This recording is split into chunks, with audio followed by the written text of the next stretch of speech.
Welcome everyone to the YouTube channel. This is Toy-Nutz. Today going to be taking a look at the Dungeons & Dragons Honor Among Thieves Holga figure. This is the character played by Michelle Rodriguez. So yeah, this is Hasbro's new windowless packaging. You know, I'm not a fan of it, do not like it, but this is what we're going to be stuck with for a while. They got a pretty cool painted image for Michelle Rodriguez. And then they got a small little picture for the what the figure is supposed to look like.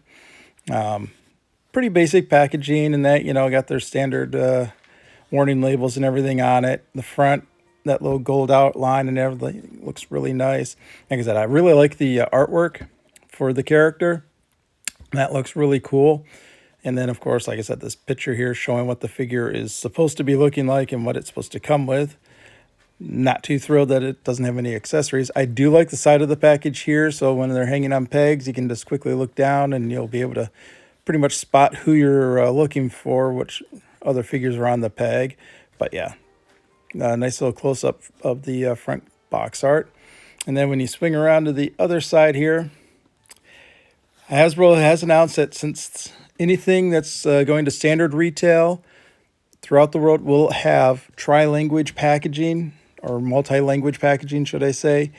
And so we're going to be stuck with that, with just like a 1 or 2 sentence brief description. And of course, they got to tout how they're plastic-free packaging.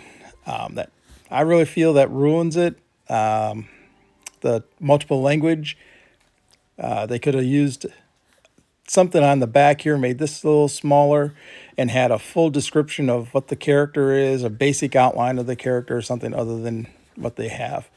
But the back of the packaging, nice big shot of the figure in a static pose. I think they could have shrunk that down and then added like 2 more pictures of her, like in action poses or something. And of course, what little accessories it has, and then a little QR code that you can scan to take you to the D&D website. I am not thrilled that there's only, looks like 2 accessories here, the axe and the dagger.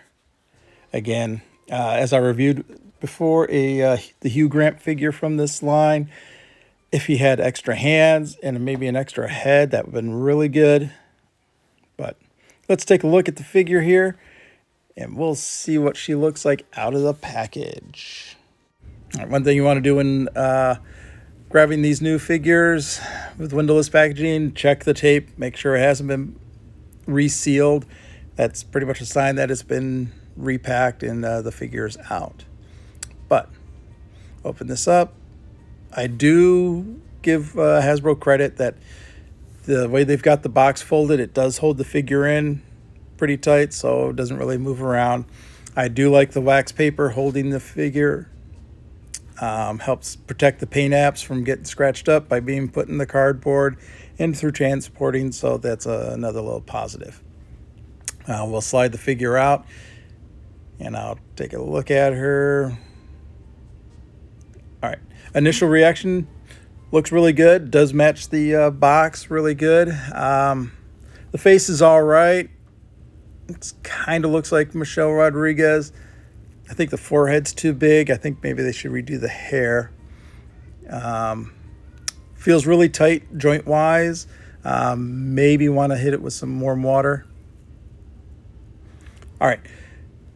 I had to hit her with some warm water to loosen up some of the joints, especially around the legs and the ankles. I don't know if it's the mold, the way they've got like the molded wraps around her legs. She does have rocker ankles, but it sort of limits it. So I'm having difficulties getting her to stand right.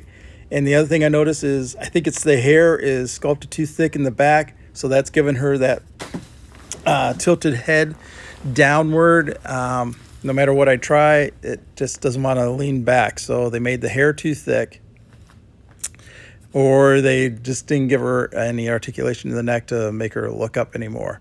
Like I said, face is all right. I think that something's wrong with the hair and made too big of a forehead. From the side and at an angle, she does look like Michelle Rodriguez a little bit. But, I mean, yeah, that Hugh Grant figure looks like Hugh Grant. This one, So detailing on the outfit and the gloves and everything is really good, though. Nice details for the tattoos on her arms. Now we'll look at the one accessory, since her dagger is already attached to the belt in that. So we'll just get the one little axe. Like I said, I really like the figure. Not at this price point. The lack of triple jointed elbows, the lack of the butterfly joint in the chest area. So, I mean, I know that's going to limit on her being able to hold the battle axe into like two-handed positions. And okay, so we got the axe and we got another piece. And looking, okay, yeah, all right. They have a little piece on the axe here that fits into the hole on her back, so she can store her axe on the back. The extra long spear part, I guess are supposed to be able to remove the axe head and put it on that, so it's a longer stat. But I tried to remove the axe head, but it is on there so tight. I was stressing the plastic, so that's definitely something that needs to be heated up just in order for it to pop off and to go onto the larger axe handle. It's not good. And of course, without the triple jointed in the elbows, she has limited range of being able to hold the axe. And of course, without having the butterfly joints in the chest, she can't really bring her arms close enough together to hold it up over her head. So yeah, she's limited on her articulation. Man, this could have been a really killer figure. But I don't know. Hasbro's not wanting to add some of the better articulation to their female figures is really hurting. I mean, look at, I can get away with this, but if she had the butterfly joints in the shoulders, she could have had her arms closer together, hands better onto the axe. I could have yeah, but this is the best I could do. The elbows without the triple joint does not bend all the way up. So yeah, you're limited on your posing. For a $24 figure, I just cannot recommend it. If you find this thing for about 20 to 15, I say definitely, pick it up. So unless you're really a diehard D&D fan, you go see the movie and you really love it and you love this character, then I guess, pick it up. And here's the figure next to the first figure I got from the movie, the Hugh Grant character. And again, they nailed that likeness really good. He is a 4-star figure. This, I'd have to go 2.5, maybe 3.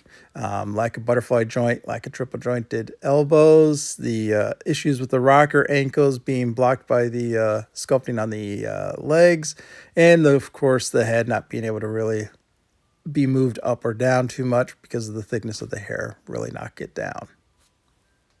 So thank you for watching the video. Please hit that like button, hit the subscribe, leave a comment down below what you think of the new Dungeons & Dragons figure here, and as always, have a wonderful day and Excelsior.